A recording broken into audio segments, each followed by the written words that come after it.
প্রতিদিনের মতোই আজও আমি খাবার আনতে চাচির বাড়িতে গিয়েছিলাম। যখন বাড়িতে ঢুকলাম দেখলাম চাচি একটি নাইট ড্রেস পরে সোফায় বসে আছেন। তখন তাকে দেখতে অনেক সুন্দর লাগছিল। আমি চাচিকে খাবার প্যাক করতে বললাম। চাচি হেসে বললেন, খাবার পরে নিয়ে যেও, তার আগে একটু আমার পায়ের ব্যথা দূর করে দাও। আজ কেন জানি না আমার পা খুবই ব্যথা করতেছে। আমি কিছুটা অবাক হয়ে বললাম, চাচি এ আপনি কি বলছেন? চাচি মৃদু হেসে বললেন, চিন্তা করো না, এখানে কেউ নেই, আর তোমার চাচা দোকানে আছেন। আমি সেখানে বসে চাচির পা টিপতে শুরু করলাম। তখন তিনি সুন্দর একটি নাইট ড্রেস পরেছিলেন। তখন আমার দৃষ্টি নিচের দিকে ছিল। কিছুক্ষণ পর চাচি মৃদু স্বরে বললেন, আচ্ছা কুনাল, তোমার কি কোনো বন্ধু আছে যাকে তুমি খুব পছন্দ করো? আমি একটু অবাক হয়েই চাচির কথায় বললাম, চাচি আপনি কি বলতে চাইছেন, ঠিক বুঝতে পারছি না। চাচি হেসে বললেন, আরে বোকা, আমি জানতে চাইছিলাম তোমার কি কোনো ঘনিষ্ঠ বন্ধু আছে বা কারো সাথে বিশেষ বন্ধুত্ব? আমি হেসে বললাম, চাচি আমি সে রকম ধরনের ছেলে নই। আর এই ধরনের বন্ধুত্ব বা সম্পর্ক তো বেশিরভাগই সচ্ছল মানুষদের জন্য, আপনি তো আমাদের পরিবারের অবস্থা জানেন। চাচি তখন বললেন, তাহলে কি এখনো একেবারে একা আছো? এই কথা শুনে আমি কিছুটা লজ্জিত হলাম। চাচি একটু মৃদু হেসে বললেন, তোমার কি কখনো মনে হয় না জীবনে কিছু আনন্দ নিয়ে আসার? আমি কিছুটা দ্বিধাগ্রস্ত হয়ে বললাম, চাচি আমি বুঝতে পারছি না আপনি ঠিক কি বলতে চাইছেন। চাচি আবার বললেন, আরে বোকা, সবকিছু কি আমাকে খুলে বলতে হবে? এত ভালো দেখতে হয়েও একেবারে বাচ্চাদের মতো ভাবনা তোমার। আজ আমি তোমাকে কিছু বিষয় শিখিয়ে দেব। এই বলে চাচি আমাকে তার ঘরে নিয়ে গিয়ে। বন্ধুরা, আজকের গল্পটা অনেক বেশি স্পেশাল। আশা করছি গল্পটা তোমাদের ভালো লাগবে। আর দয়া করে গল্পগুলো ভালো লাগলে ভিডিওটি লাইক, শেয়ার এবং চ্যানেলটি সাবস্ক্রাইব করো প্লিজ। আমার শৈশবটা ছিল কিছুটা কষ্টকর। পারিবারিক অবস্থার জন্য আমি এক দূরের আত্মীয়ের কাছে কাজ করতে এসেছি। বয়সে তিনি আমার থেকে অনেক বড়, তাই আমি তাকে চাচা বলে ডাকি। তিনি আমার আপন চাচা ছিলেন না। প্রায় ৩ বছর আগে যখন এখানে এসেছিলাম তখন আমার বয়স ছিল মাত্র ১৬। সেই সময় থেকেই আমি এখানে দায়িত্ব নিয়ে কাজ করে যাচ্ছি, আর নিজের সততা আর পরিশ্রম দিয়ে তাদের বিশ্বাস অর্জন করেছি। চাচা আমাকে খুব আন্তরিকভাবে দেখেন এবং আমার উপর ভরসা করেন। আর চাচি আমাকে তার ছেলের মতো ভালোবাসে। কিন্তু সেই ভালোবাসা পরবর্তীতে আমার জীবনের কাল হয়ে যায়। চাচার পরিবার খুব বড় নয়। তার একটি পুত্র ও ২টি কন্যা রয়েছে এবং স্ত্রীও বয়সে খুব কম। চাচার বয়স প্রায় ৩৮ বছর আর তার স্ত্রীর বয়স ২৫ বছর। তাদের পরিবারের বয়সের পার্থক্য বা অন্য কোনো বিষয়ে আমি বেশি কিছু জানি না। বড় মেয়ের বয়স ১০, ছোট মেয়ের বয়স ৮, আর তাদের পুত্রের বয়স মাত্র ৭ বছর। চাচার ব্যবসাও বেশ ভালো চলে, যার ফলে তাদের পরিবারের জন্য প্রয়োজনীয় সবকিছু সহজেই মেলে। এই পরিবারের সাথে আমার সম্পর্কটা এমনই যে আমি তাদের এক সদস্যের মতোই মিশে গেছি। পরিবারের জন্য প্রয়োজনীয় কেনাকাটার বেশিরভাগ দায়িত্ব আমার উপর। আমার উপস্থিতি বা চলাফেরায় তারা কখনোই কোনো বিধিনিষেধ দেয় না। এখানেই যেন আমার এক নতুন জীবন শুরু হয়েছিল। সবকিছু বেশ ভালোভাবেই চলছিল, আর প্রতিদিনের মতো সেদিনও আমি বাড়ির জন্য প্রয়োজনীয় জিনিসপত্র নিয়ে চাচার বাসায় পৌঁছাই। কয়েকবার দরজায় কড়া নাড়লাম, কিন্তু কেউ সাড়া দিল না বা দরজাও খুলল না। কিছুক্ষণ অপেক্ষার পর দরজাটায় একটু চাপ দিয়ে দেখলাম এবং বুঝলাম এটি বন্ধ নয়। এরপর আমি নিজেই দরজা খুলে ভেতরে ঢুকে পড়লাম এবং জিনিসগুলো রাখার জন্য রান্নাঘরের দিকে এগিয়ে গেলাম। রান্নাঘরের কাছে পৌঁছানোর পর আমি হঠাৎ পাশের বাথরুম থেকে কিছু অদ্ভুত শব্দ শুনতে পেলাম। শব্দগুলো ঠিক কোনো কান্নার শব্দের মতো ছিল না, বরং অন্যরকম। তখনও আমি ঠিক বুঝতে পারছিলাম না এই ধরনের শব্দ কেন আসছে। কিছুক্ষণ সেখানে স্থির হয়ে দাঁড়িয়ে রইলাম, কিন্তু শব্দগুলো আরও স্পষ্ট হয়ে উঠতে লাগল। বিষয়টি খুব রহস্যময় মনে হচ্ছিল। অবশেষে আমি বাথরুমের দিকে এগিয়ে গেলাম, কিন্তু ঠিক তখনই শব্দগুলো হঠাৎ বন্ধ হয়ে গেল। তারপর আমি পুনরায় রান্নাঘরে ফিরে গিয়ে জিনিসগুলো রাখলাম। যখন বের হওয়ার জন্য দরজা দিয়ে বেরোচ্ছি, তখনই বাথরুমের দরজাটি খুলল আর ভেতর থেকে একজন বেরিয়ে এলো। হঠাৎই দেখি চাচি বাথরুম থেকে বের হচ্ছেন। তিনি যখন আমাকে দেখলেন তখন কিছুটা অপ্রস্তুত এবং বিব্রত হয়ে আমার দিকে রেগে তাকালেন ও বললেন, তুমি কখন ভেতরে এলে? আমি কিছুটা ভয় পেয়ে গিয়ে মৃদু সুরে বললাম, চাচি আমি তো বাইরে অনেকক্ষণ দাঁড়িয়ে দরজা নক করছিলাম। কেউ যখন সাড়া দিল না তখন দরজা খোলাই ছিল বলে নিজেই ঢুকে এলাম। আমার এই কথায় চাচি আর কিছু বললেন না এবং কিচেনের দিকে চলে গেলেন। সেদিন বাসায় শুধু চাচিই ছিলেন। পরে তিনি খাবার প্যাক করে দিলেন আর আমি সেটি নিয়ে দোকানের দিকে রওনা দিলাম, কিন্তু দোকানে যাওয়ার পরেও মনটা কিছুতেই ঠিক হচ্ছিল না। বারবার ভাবছিলাম আসলে চাচি কেন বাথরুমে এমন ছিলেন, আর অদ্ভুত সেসব শব্দই বা কেন আসছিল। পুরো দিন ভেবে কোনো কুলকিনারা করতে না পেরে অবশেষে সেই ভাবনা মন থেকে সরিয়ে রেখে কাজে মনোযোগ দিলাম। কিন্তু পরদিন আবার যখন খাবার আনতে চাচির বাড়িতে গেলাম, তখন কিছুটা অন্যরকম লাগলো। চাচি যেন একটু আলাদা ভঙ্গিতে তাকাচ্ছিলেন, যা গত 3 বছরে কখনো দেখিনি। যতক্ষণ আমি সেখানে ছিলাম তার দৃষ্টি যেন আমার দিকেই স্থির ছিল। কিছুক্ষণ পর তিনি খাবার প্যাক করে আমাকে দিলেন। আমার চাচি অনেক ভালো মনের মানুষ ছিলেন। চাচি খাবার প্যাক করে আমার হাতে দিলেন আর আমি দরজার দিকে এগোতে লাগলাম। হঠাৎ পিছন থেকে চাচি আমাকে ডেকে দাঁড় করালেন। আমি ঘুরে দাঁড়ালাম আর বললাম, জি চাচি, বলুন। তিনি হালকা হাসি দিয়ে আমার দিকে তাকিয়ে আমাকে স্নেহের সঙ্গে আলিঙ্গন করলেন। তার এমন আচরণে আমি কিছুটা অবাক ও বিব্রত হয়ে পড়লাম। কিছুক্ষণ পর তিনি আমাকে ছেড়ে দিয়ে মৃদু হেসে বললেন, তুমি এখন বেশ বড় হয়ে গেছো আর অনেক সুন্দরও লাগছে। তবে এই কথা যেন তোমার চাচাকে বা অন্য কাউকে না বলো। আমি মাথা নেড়ে তার কাছ থেকে বিদায় নিয়ে বের হয়ে এলাম, কিন্তু সারা পথ জুড়ে ভাবছিলাম আসলে আজ চাচির এমন আচরণের কারণ কি হতে পারে। দোকানে পৌঁছালেও আমার মনটা কাজের মধ্যে ঠিকঠাক বসছিল না। কিছুটা অস্বস্তি অনুভব করছিলাম, কিন্তু ভেতরে ভেতরে হাসিও পাচ্ছিল। পরের দিন রবিবার ছিল, আর সেদিন চাচা দোকান বন্ধ রাখতেন, তাই পুরো দিনটা বাড়িতেই কাটালাম। সোমবার সকালে দোকানে পৌঁছাতেই চাচা বললেন, তোমার চাচি কিছু বাজারের জিনিস আনতে বলেছে, তুমি একবার বাড়িতে গিয়ে দিয়ে এসো। তার কথা শুনে আমি খুশি মনে চাচার বাড়ির দিকে রওনা হলাম। বাড়িতে গিয়ে দরজায় কড়া নাড়লাম আর অপেক্ষা করতে লাগলাম। চাচি দরজা খুললেন, কারণ তার বাচ্চারা তখন স্কুলে গেছে। তিনি আমাকে দেখে বললেন ভেতরে আসতে, আর আমি ঘরে ঢুকলাম। তিনি দরজা বন্ধ করে ভেতরের ঘরের দিকে চলে গেলেন, কিন্তু আমি বারান্দায় দাঁড়িয়ে রইলাম। কিছুক্ষণ পর তিনি আমায় ডেকে বললেন, ওখানে দাঁড়িয়ে আছো কেন? ভেতরে এসো। তার কথা মতো আমি ঘরে ঢুকে গেলাম। প্রথমে তিনি একটু হাসলেন, তারপর বললেন, তুমি বসো, আমি এক্ষুনি আসছি বলে বাইরে চলে গেলেন। আমি সোফায় বসে তার জন্য অপেক্ষা করতে লাগলাম। কিছুক্ষণ পর তিনি 2 কাপ চা হাতে নিয়ে ঘরে ফিরলেন। একটি কাপ আমার দিকে বাড়িয়ে দিল। আমি বললাম, চাচি, এত কষ্ট করার কি দরকার ছিল? তিনি হেসে বললেন, চা খেয়ে নাও, সকালের দিকে কিছু শক্তি দরকার হবে তোমার। আমি একটু অবাক হয়ে ভাবতে লাগলাম, তিনি কেন এমন বলছেন। আমরা দুজনে চা খেতে খেতে তিনি মৃদু স্বরে বললেন, সেদিনের কথা তো আর কাউকে বলনি, তাই তো? আমি বুঝতে পারলেও ভান করলাম কিছু বুঝিনি। বললাম, কোনো কথা বলছেন চাচি? তিনি হেসে বললেন, আরে মনে নেই? সেদিন যখন তুমি খাবার নিতে এসেছিলে আর বিদায়ের সময় তোমাকে একটু আলিঙ্গন করেছিলাম। আমি বললাম, হ্যাঁ চাচি, মনে আছে, কিন্তু এটা তো এমন কোনো বিষয় নয় যা অন্য কাউকে বলার প্রয়োজন হবে। আর আমি এটা নিয়ে কিছু ভাবিনি। আমার কথা শুনে তিনি কিছুটা কাছে এসে বসলেন এবং মৃদু কণ্ঠে বললেন, শোনো, কিছু বিষয় সবসময় গোপন রাখাই ভালো।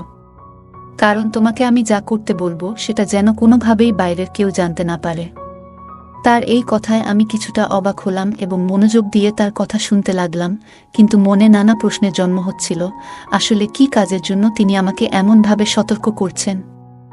চাচি যখন এসব কথা বললেন, আমি তাকে আশ্বস্ত করলাম যে তিনি যা বলবেন সেটা নিয়ে আমি কারো সঙ্গে কথা বলবো না। আমার প্রতিশ্রুতি শুনে তিনি হাসলেন এবং খুশি হয়ে বললেন, এটাই তো আমি চেয়েছিলাম। এই বলে তিনি দাঁড়িয়ে গেলেন। তবে তখনই আমি অবাক হলাম যখন চাচি আমাকে তার পায়ের ব্যথা কমানোর জন্য হালকা মালিশ করতে বললেন। তিনি বললেন, আজ বাড়ির অনেক কাজের পর বেশ ক্লান্ত লাগছে, কুনাল, তুমি একটু পায়ে মালিশ করে দাও, যাতে ব্যথা তাড়াতাড়ি দূর হয়। আমি বিস্মিত হয়ে বললাম, চাচি, এ আপনি কি বলছেন? তিনি হেসে বললেন, চিন্তা করো না, এখানে কেউ নেই, তোমার চাচা তো দোকানে আছেন। আমি শান্তভাবে বসে তার পায়ে মালিশ করতে লাগলাম, আর আমার নজর নিচু ছিল। কিছুক্ষণ পর তিনি বললেন, আচ্ছা কুনাল, তোমার কোনো বন্ধু-বান্ধবী আছে কি? আমি কিছুটা অবাক হয়ে বললাম, বন্ধু? বুঝলাম না চাচি, আপনি কি বলতে চাইছেন?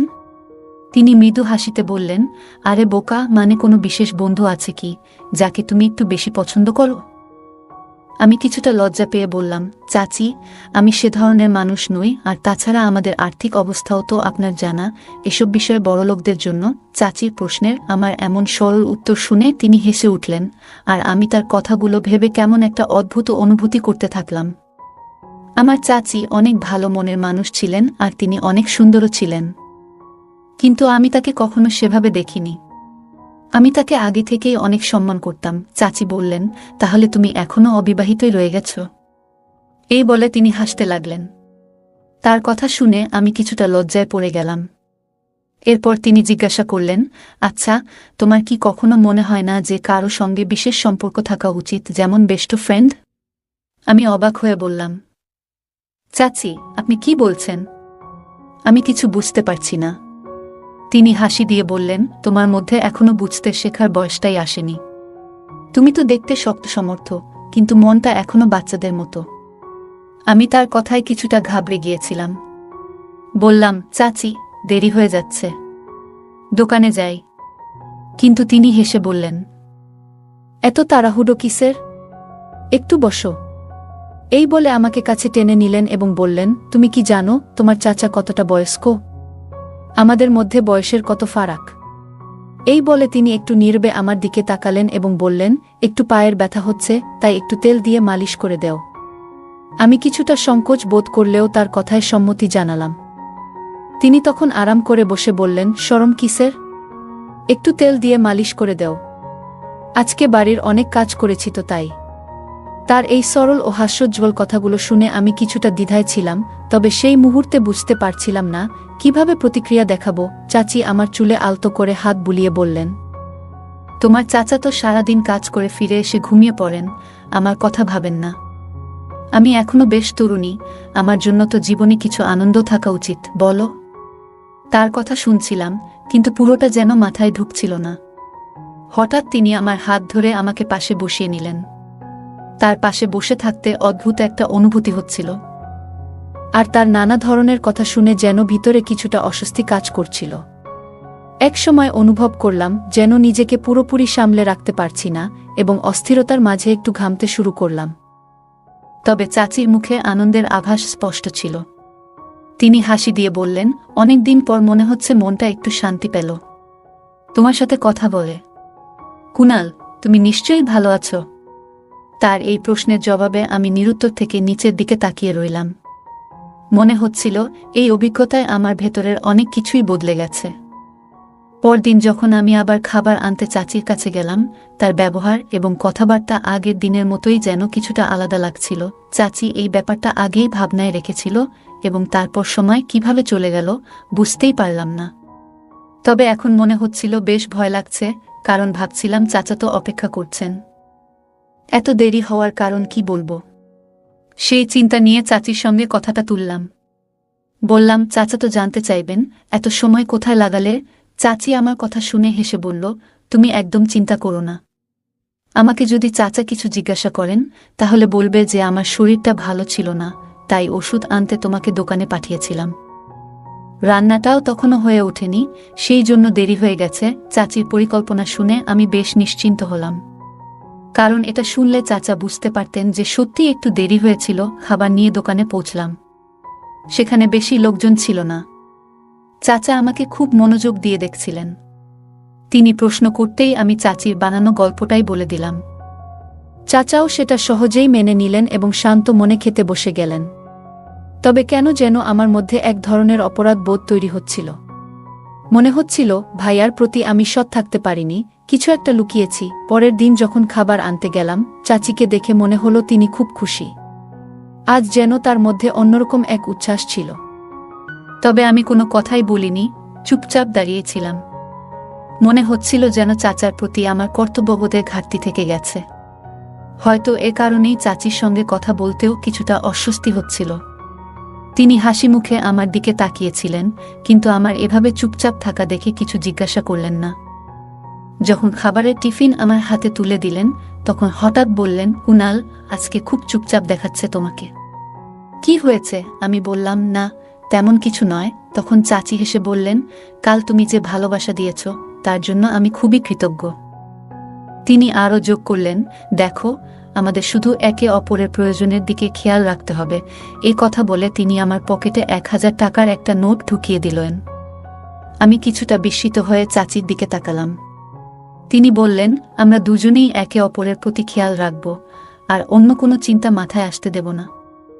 তুমি বুঝতে পারছো তো আমি কি বলতে চাই? তার কথার গভীরতা না বুঝেও আমি মাথা নেড়ে সম্মতি জানালাম। চাচি আবারও শান্তভাবে আমার দিকে তাকিয়ে থাকলেন। আমি বুঝতে পারছি তুমি কেন এত চুপচাপ। কারণ তুমি তোমার বয়স্ক চাচার কথা ভাবছ। তার শরীর আর আগের মতো নেই, সে যেন অনেক ক্লান্ত। অথচ আমি তো একজন তরুণী, আমারও কিছু চাওয়া পাওয়া আছে। তার জন্যই বলছি, তুমি এ নিয়ে বেশি ভাবো না। মনে হলো চাচি যেন আমার মনের গভীরে পৌঁছে গেছেন। তিনি বুঝতে পেরেছেন যে আমি চাচার প্রতি অনুগত না থাকতে পারায় কিছুটা অস্বস্তি বোধ করছি। আমাকে এই অস্বস্তি থেকে বের করতে তিনি অনেক কথাই বললেন। বুঝিয়ে দিলেন আমাদের মধ্যে যা ঘটেছে তা দুজনেরই প্রয়োজন ছিল। এখন আমি অপেক্ষা করি কবে তিনি খাবার নেওয়ার জন্য ডাকবেন আর আমি তার কাছে যাব। এরপর একদিন যখন খাবার আনতে গেলাম, চাচি আমাকে বললেন, এত অল্প সময়ে আর ভালো লাগছে না, চেষ্টা করো যেন একদিন পুরো সময় বের করতে পারো, যাতে আমরা একটু নিরিবিলিতে কথা বলতে পারি। আমি বললাম, কিন্তু এত সময় বের করা তো আমার জন্য কঠিন। তখন চাচি বললেন, ঠিক আছে, আমি নিজেই কিছু একটা ব্যবস্থা করি। পরের দিন যখন চাচির বাড়িতে গেলাম, তাকে খুব খুশি দেখাচ্ছিল। আমি কারণ জানতে চাইলাম, তখন তিনি বললেন যে তার মাথায় একটা পরিকল্পনা এসেছে, যাতে আমাকে 3-4 দিনের জন্য দোকানের দায়িত্ব নিতে হবে এবং সেই সঙ্গে তাদের বাড়িতেও থাকতে হবে।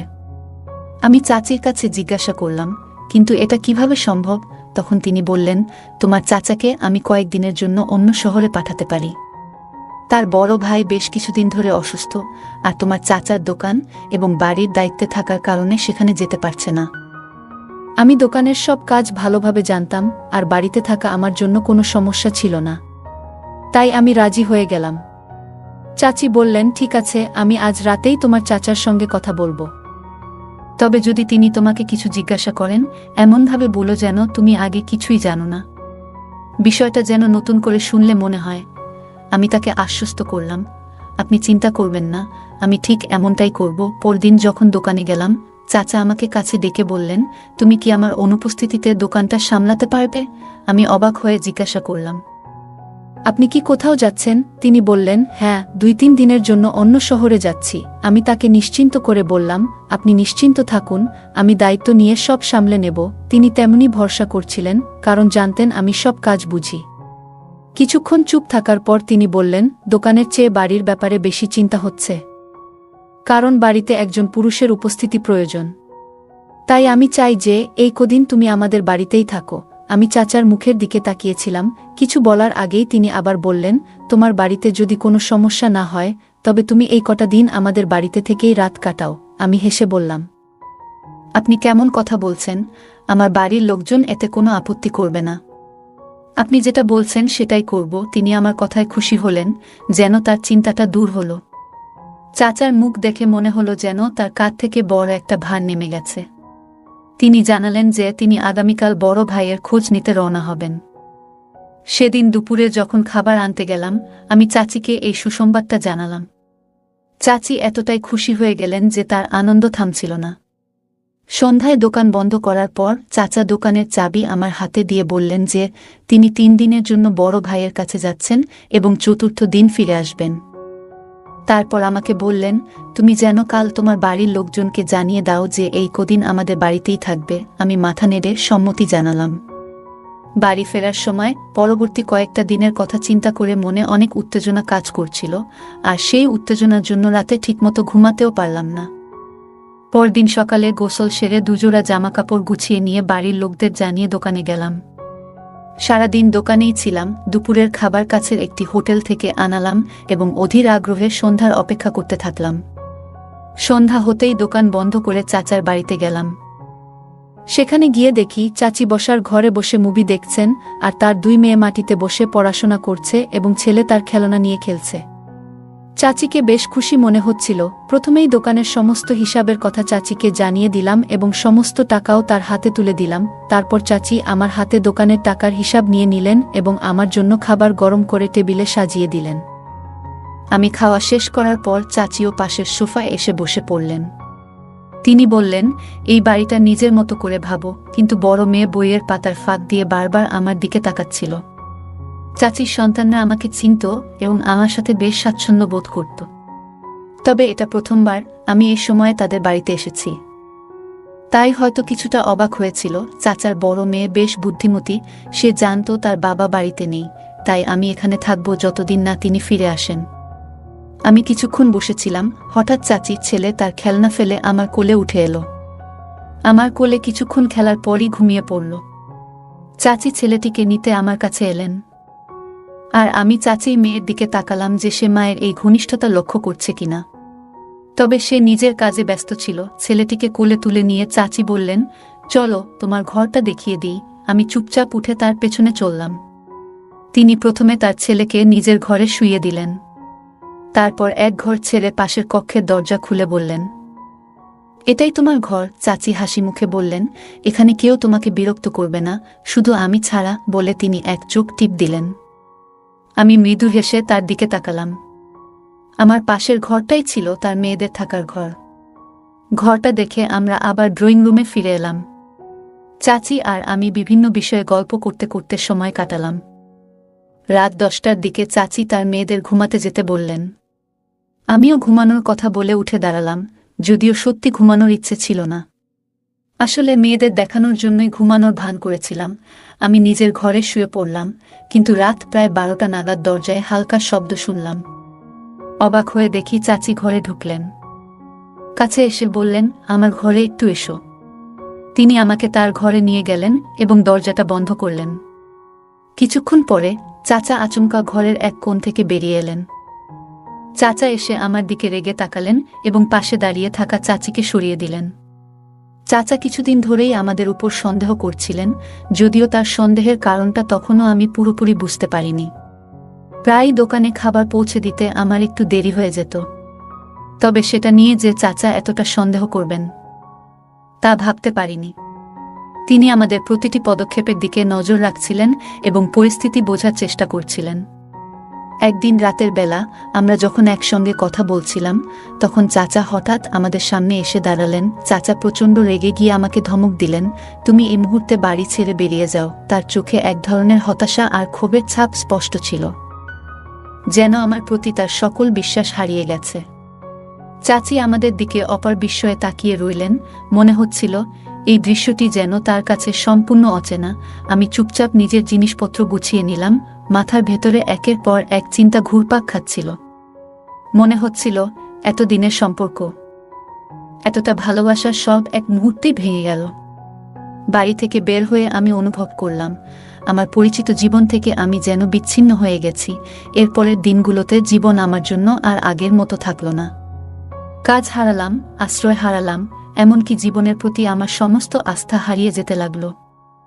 চাচা এবং তার স্ত্রীর সম্পর্কেও গভীর প্রভাব পড়ল। তাদের জীবনের শান্তি যেন কোথাও হারিয়ে গেল। একসময়ের হাসি খুশি সংসারে নেমে এলো নীরব বিষাদের ছায়া। চাচা চাচিকে তার বাবার বাড়িতে রেখে এসেছিলেন, তাকে আর নিয়ে আসেননি। চাচি ও আমার ভুলের কারণে আমাদের সবার জীবনে দুঃখের কালো ছায়া নেমে এলো। তাই কোনো কাজ করার আগে ভেবে চিন্তে করা উচিত। তাই এই গল্প থেকে আমাদের শিক্ষা নেওয়া উচিত। পারিবারিক সম্পর্কের ভিত্তি বিশ্বাসের উপর নির্ভর করে। যখন সেই বিশ্বাসে ফাটল ধরে, সম্পর্কগুলো ধ্বংসের মুখে পড়ে। তাই আমাদের উচিত পারিবারিক ও ঘনিষ্ঠ সম্পর্কগুলিকে সযত্নে রক্ষা করা এবং এমন কোনো কাজ এড়ানো যা এই সম্পর্কগুলিকে আঘাত করতে পারে। আমাদের প্রতিটি কাজ এবং আচরণে স্বচ্ছ থাকা উচিত। যদি আমরা গোপনীয়তা বজায় রেখে চলি বা সত্য লুকাই, তা অবশেষে সম্পর্ক এবং আমাদের ব্যক্তিগত জীবনকে ক্ষতিগ্রস্ত করতে পারে। গল্পের প্রধান চরিত্রের ভুল কাজের জন্যই পুরো পরিবারের উপর প্রভাব পড়েছিল।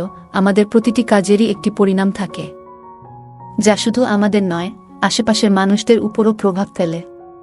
সুতরাং কোনো কাজ করার আগে সেটির সম্ভাব্য ফলাফল নিয়ে ভাবা উচিত। গল্পের পরিস্থিতি থেকে বোঝা যায় এক মুহূর্তের ভুল সিদ্ধান্ত গোটা পরিবারের শান্তি ও সুখ কেড়ে নিতে পারে। বন্ধুরা, যদি এই গল্পটি ভালো লেগে থাকে তাহলে দয়া করে ভিডিওটি লাইক করুন এবং আমাদের চ্যানেলটি সাবস্ক্রাইব করুন। পাশে থাকা বেল আইকনটি প্রেস করুন যাতে করে আমরা যখনই নতুন ভিডিও আপলোড করি তার নোটিফিকেশন সবার আগে আপনার কাছে পৌঁছে যায়। ধন্যবাদ, দেখা হবে আমাদের পরবর্তী ভিডিওতে।